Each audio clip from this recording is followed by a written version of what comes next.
Me llamo Elara Vance. Tengo 27 años, y hace 3 años, fundé una empresa que acaba de ser valorada en $14 millones. Un hecho que a mi hermano mayor, Liam, le habría parecido ridículo hasta el día en que descubrió que era yo quien firmaba sus cheques de pago.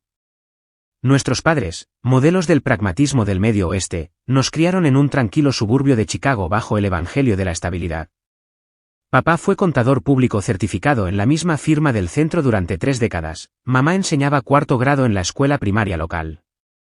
Su visión para nosotros era tan estructurada y fiable como un libro de contabilidad equilibrado. Liam, 5 años mayor que yo y el único hijo, estaba destinado a la escuela de negocios de Northwestern, a un rápido ascenso por la escalera corporativa y a una oficina en una esquina con vistas al lago. Para mí, imaginaban una vida de servicio de cuidado, la enseñanza, como mi madre, o quizás la enfermería.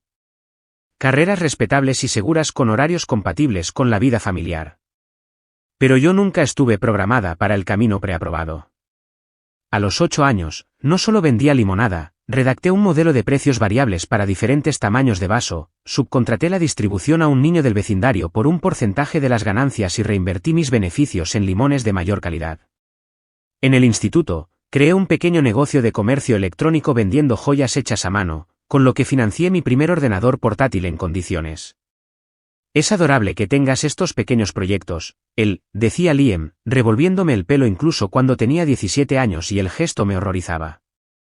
Pero los negocios de verdad se hacen en las salas de juntas, no en una página web de artesanías.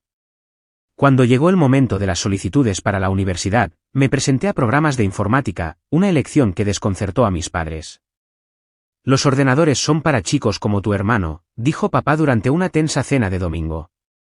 Siempre has sido maravillosa con la gente. ¿No preferirías usar esos talentos? Liam, que estaba en casa ese fin de semana de su prestigioso programa de maestría en administración de empresas, asintió con la sabiduría inmerecida de un joven de 22 años. Haz caso a papá, Elara.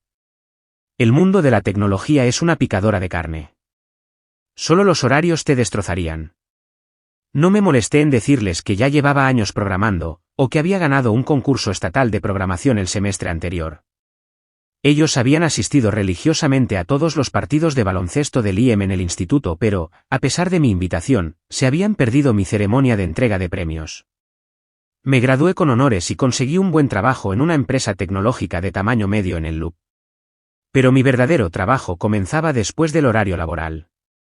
Mi tía, administradora de un hospital, luchaba constantemente contra sistemas de programación anticuados e ineficientes que malgastaban tiempo, dinero y recursos. Vi una oportunidad clarísima. Durante 2 años, viví una doble vida, empleada de tecnología de día, emprendedora de noche. Impulsada por el café y una determinación silenciosa y ardiente, construí mi prototipo, devorando cursos de negocios en línea y perfeccionando mi código en la soledad de mi pequeño apartamento en Lincoln Park. Las reuniones familiares se convirtieron en ejercicios de evasión estratégica. ¿Sigues en esa empresa de tecnología?, preguntaba mamá. Sí, va bien, respondía yo, omitiendo los inversores ángeles a los que empezaba a presentar mi proyecto y la sociedad de responsabilidad limitada que acababa de formar.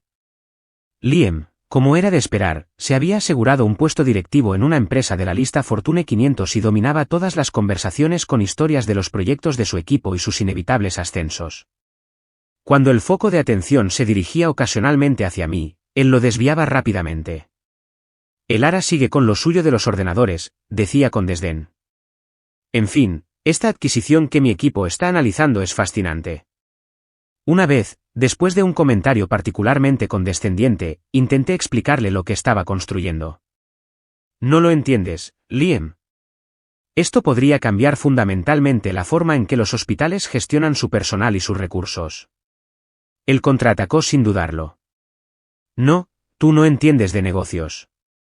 Las ideas no valen nada sin ejecución, y la ejecución requiere una experiencia que tú simplemente no tienes. Cuando hayas asistido al tipo de sesiones de estrategia corporativa en las que yo he estado, entonces quizás entiendas por qué tu pequeño proyecto no va a revolucionar nada. Esa conversación tuvo lugar un mes antes de que consiguiera mi primer programa piloto con un centro médico regional. Para entonces, ya había dejado de intentar compartir mi trayectoria. su duda era un peso que ya no tenía fuerzas para soportar. Seguí adelante sola, creyendo en mi visión cuando nadie en mi mundo lo hacía. La validación que necesitaba no venía de las cenas familiares, venía de los momentos de revelación en los rostros de los profesionales de la salud que usaban mi software, de oírles decir, esto lo cambia todo. 6 meses después de que firmara ese primer cliente, di el salto. Dejé mi trabajo estable para dedicarme a mi startup, ahora llamada Care Optimize Solutions, a tiempo completo. La red de seguridad había desaparecido. La cena en la que anuncié mi decisión fue, como era de esperar, tensa. Esto es lo más irresponsable que podrías hacer, dijo mi padre, con la voz tensa por la decepción. Estás tirando por la borda una carrera perfectamente buena. Liam negó con la cabeza, con una expresión de superioridad compasiva en su rostro. El 90% de las startups fracasan en el primer año, él hará. Pero oye, seguro que tú serás la excepción. El sarcasmo era un instrumento contundente. Lo que ellos no sabían era que mi irresponsabilidad estaba meticulosamente planeada. Tenía suficientes ahorros para 6 meses de vida espartana. El programa piloto estaba arrojando datos increíbles, mostrando una reducción del 30% en los conflictos de programación y una disminución del 25% en los costes de horas extras. Pero esos primeros meses fueron una prueba brutal de resistencia. Alquilé un trastero reconvertido en un viejo edificio industrial en el West Loop, una caja sin ventanas con una conexión a Internet irregular. Decidí invertir mi limitado capital en el desarrollo, no en la comodidad. Durante el brutal invierno de Chicago, programaba con guantes sin dedos, con el caprichoso calefactor como única compañía. Mi vida se convirtió en un ciclo incesante, programar, presentar, repetir. Dormir era un lujo. La mayoría de las noches, me derrumbaba en un pequeño futón arrinconado en una esquina de la oficina, demasiado agotada para hacer el viaje de vuelta a mi apartamento. Contratar fue un desafío. No podía competir con los salarios que ofrecían los gigantes tecnológicos establecidos. En su lugar, busqué pasión. Mi primera contratación fue Maya, una programadora brillante que había conocido en un hackathon y que estaba dispuesta a aceptar acciones y un salario mínimo por la oportunidad de construir algo que importara. Luego llegó la reunión que casi me destroza. Fue con una firma de capital de riesgo centrada en la sanidad, una reunión que podría proporcionar la financiación que necesitábamos desesperadamente. Entré en su elegante oficina de la Salle Street, armada con datos y una demostración pulida. La recepción fue glacial. ¿Así que usted es la fundadora?, preguntó uno de los socios, con un escepticismo mal disimulado mientras me miraba de arriba abajo. La hora que siguió se pareció menos a una presentación y más a un interrogatorio. Interrumpieron mi demostración, se centraron más en mi edad y mis antecedentes que en los resultados probados de mi producto, y terminaron con un consejo condescendiente. ¿Ha considerado contratar a un director ejecutivo con más experiencia? Alguien con experiencia en gestión sanitaria podría dar más confianza a los inversores. Salí de ese edificio conteniendo las lágrimas. Esa noche, en un momento de debilidad, llamé a Liam, anhelando el apoyo de hermano mayor que no había recibido desde que éramos niños. No me tomaron en serio, le confesé después de relatar la desastrosa reunión. Bueno, eso no es sorprendente, respondió, con un tono exasperantemente pragmático. Mira, esta pequeña fase de startup se acabará cuando te quedes sin dinero. Entonces podrás conseguir un trabajo de verdad. Quizás incluso en mi empresa, si hay una vacante adecuada. Colgué, sus palabras una herida fresca sobre el rechazo del día. No solo no me había ofrecido consuelo, sino que había enmarcado el trabajo de toda mi vida como una locura temporal. Mis padres no fueron mejores. Sus llamadas semanales estaban llenas de preguntas directas sobre mis finanzas y sugerencias de ofertas de trabajo que habían encontrado, por si acaso. Pero la cuestión era que mi negocio estaba funcionando. Aquel primer cliente renovó y amplió su contrato. 2 centros más firmaron. Nuestro pequeño equipo creció a 5 personas dedicadas. El coste emocional, sin embargo, fue inmenso. Estaba librando una guerra en 2 frentes, uno contra el mercado, el otro contra las dudas de mi propia familia. Entonces llegó el gran avance. Un pequeño grupo hospitalario con 5 centros firmó un contrato de implementación completa por valor de $300.000. No era dinero de capital de riesgo, pero eran ingresos, validación y capital operativo. Lo celebramos con champán barato en vasos de plástico en nuestra pequeña oficina sin ventanas. Esa noche, tomé una decisión. Construí un cortafuegos entre mi vida profesional y mi vida personal, no de código, sino de silencio. No más buscar aprobación. Mi energía era un recurso finito, mejor gastado en los clientes que veían nuestro valor. En el espacio creado por ese silencio, mi empresa empezó a volar de verdad. 18 meses después, Care Optimize Solutions era irreconocible. Teníamos un equipo de 15 personas y ocupábamos una oficina en condiciones en River North. Dábamos servicio a 27 centros sanitarios en 4 estados. El logro culminante llegó cuando Meridian Capital, una prestigiosa firma de inversión sanitaria, lideró una ronda de financiación de $4,2 millones. Las palabras de su socio principal fueron la validación que había anhelado durante años: no solo estamos invirtiendo en tu software, Elara. Estamos invirtiendo en ti.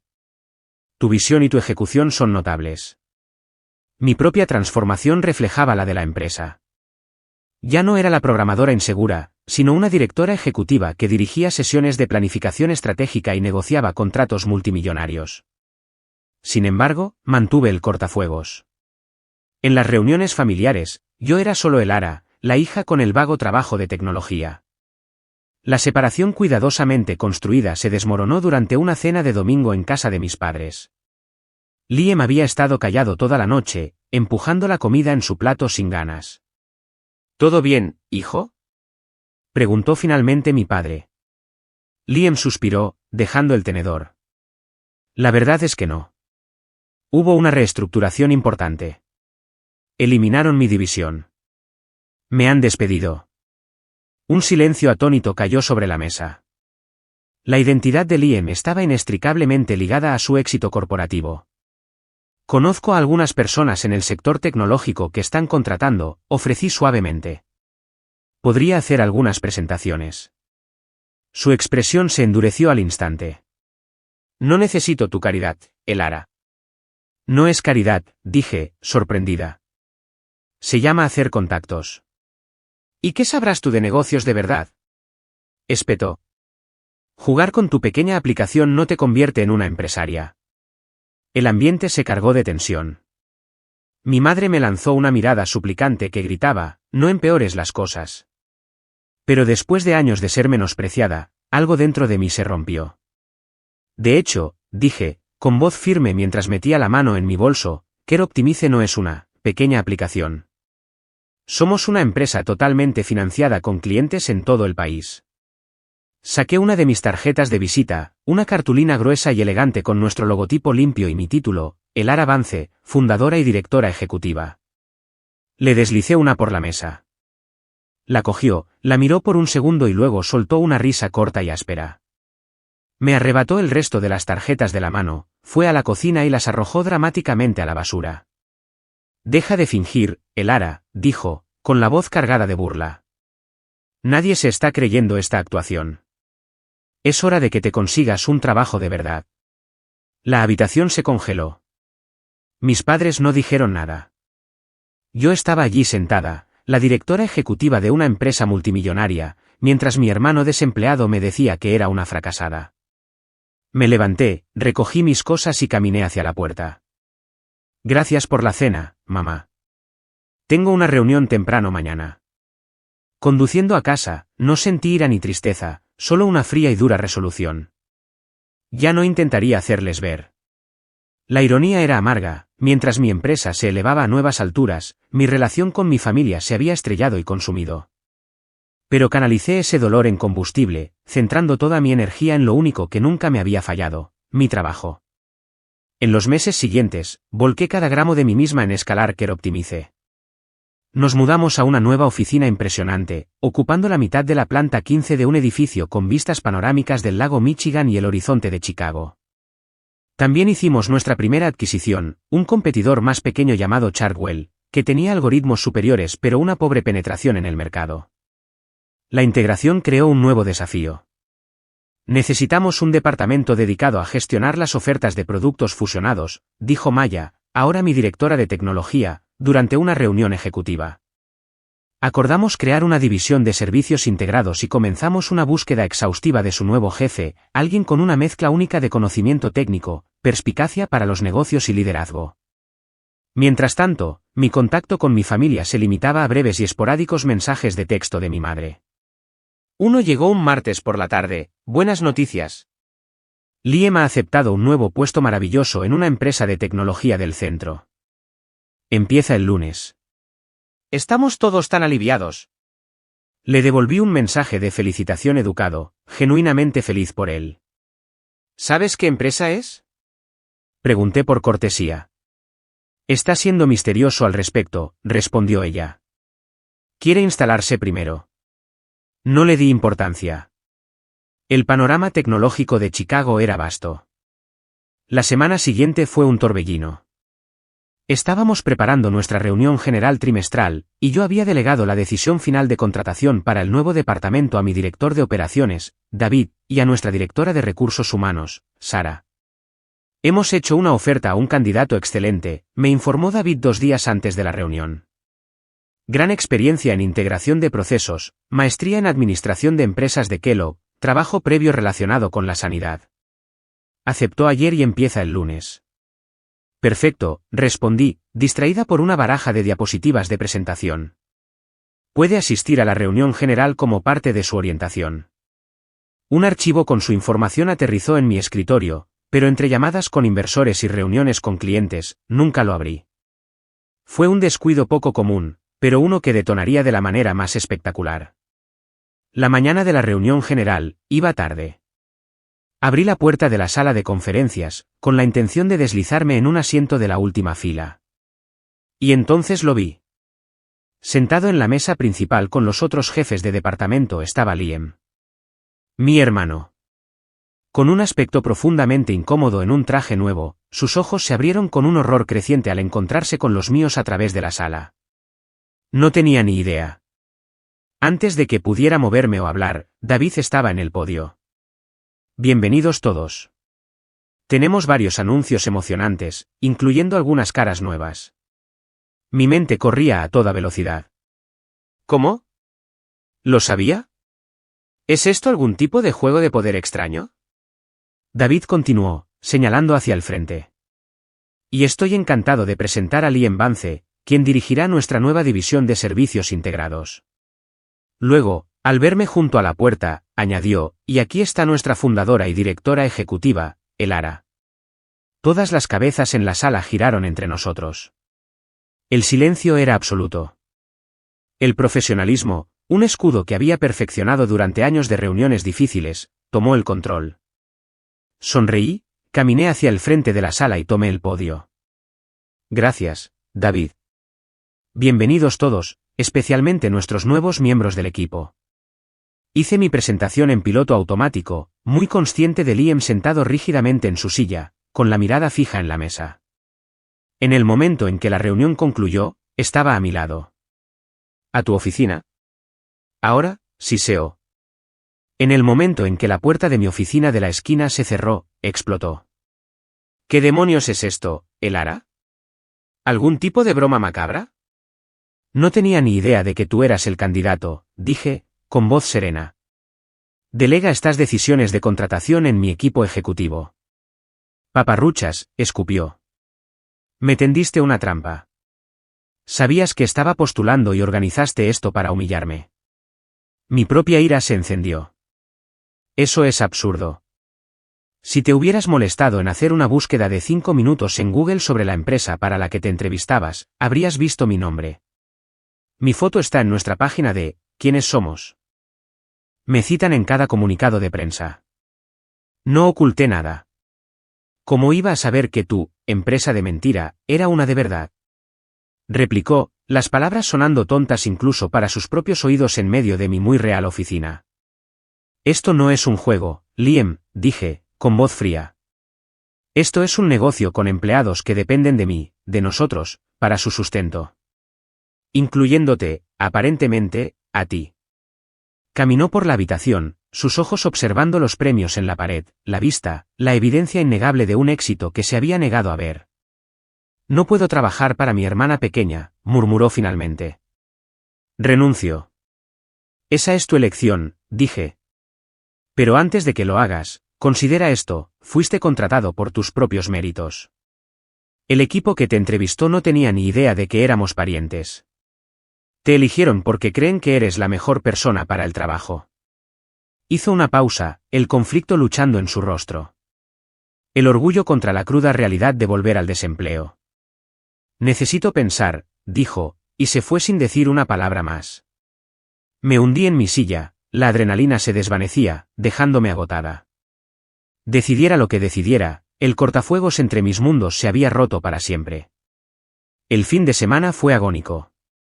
Mi teléfono vibraba con mensajes de texto cada vez más frenéticos de mi madre, que claramente sabía que algo andaba mal pero no toda la historia. Los ignoré, reuniéndome en su lugar con Sara de Recursos Humanos para planificar ambos escenarios. El domingo por la noche, finalmente llamé a mi madre. Mamá, hay algo que necesito decirles a ti y a papá. Algo que debería haber podido decirles hace años. Durante la siguiente hora, lo expuse todo, la oficina sin ventanas, los rechazos, el primer gran contrato, las rondas de financiación, la adquisición de Chartwell, finalmente, Liam aceptando sin saberlo un trabajo en mi empresa. Les dije cuánto me había dolido su desdén, cómo había dejado de intentar ganar un orgullo que parecían no estar dispuestos a dar. Cuando terminé, hubo un largo y pesado silencio. No teníamos ni idea, susurró finalmente mi madre, con la voz embargada por la emoción. Pensábamos. Liam siempre lo hacía sonar como si solo estuvieras jugueteando.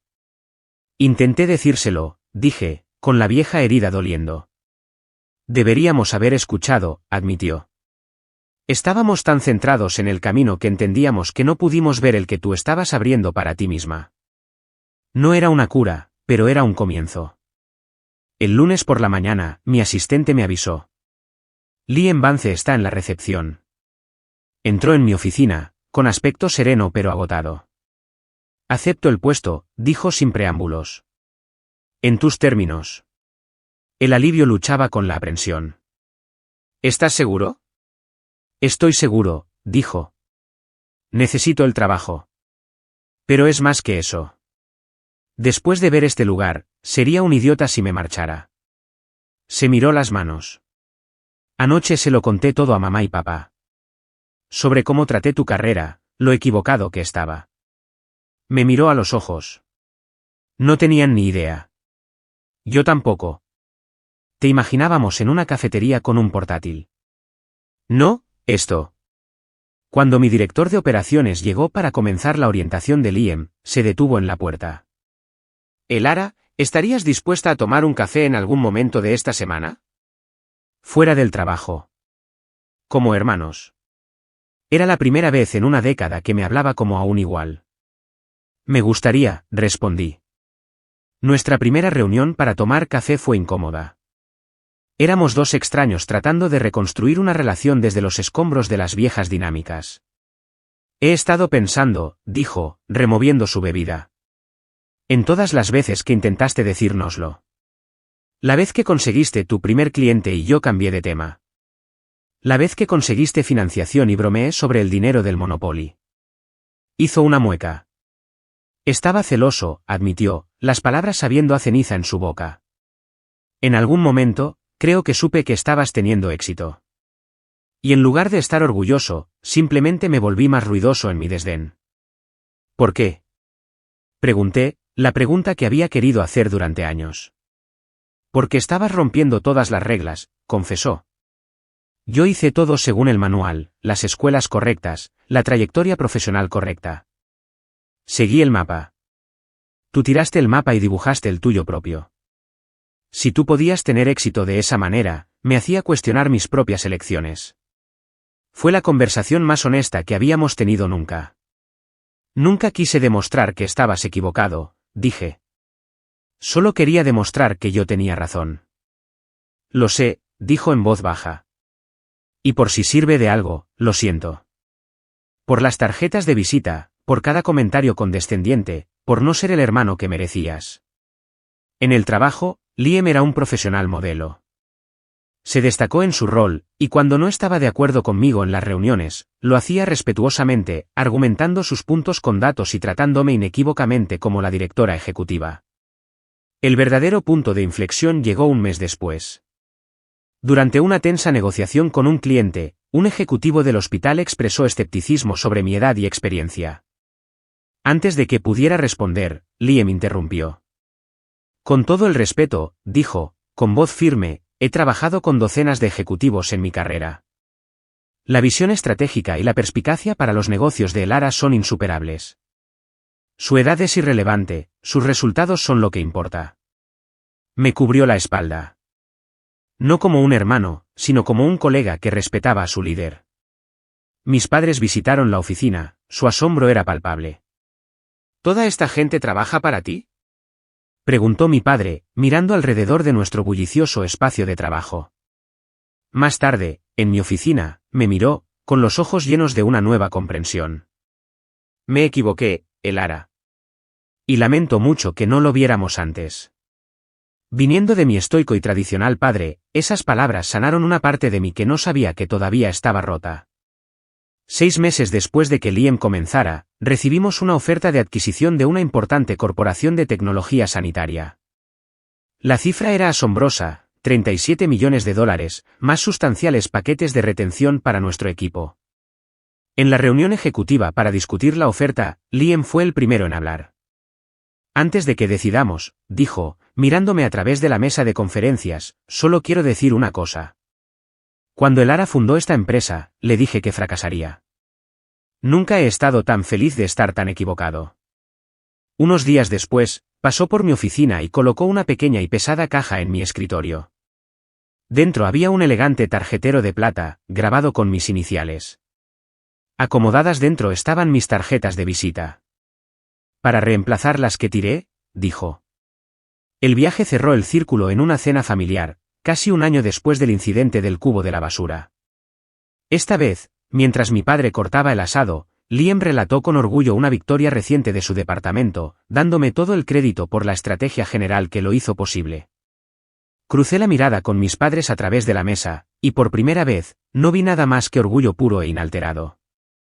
El cortafuegos había caído para siempre. Mi historia tuvo una resolución afortunada, aunque muy inusual. Pero plantea una pregunta, ¿alguna vez tus sueños han sido menospreciados por las personas más cercanas a ti? ¿Cómo encontraste la fuerza para mantenerte fiel a tu visión? Me encantaría leer sus historias en los comentarios. Recuerden que las personas que mejor los conocen a menudo son las que más dificultades tienen para ver en quiénes se están convirtiendo. Si esta historia resonó contigo, por favor, dale un me gusta y suscríbete para más conversaciones sobre emprendimiento, familia y el coraje que se necesita para forjar tu propio camino. Tu visión no necesita validación externa para ser digna de ser perseguida. Cree en ti mismo, especialmente cuando nadie más lo hace, hasta que tus resultados sean demasiado ruidosos para ser ignorados.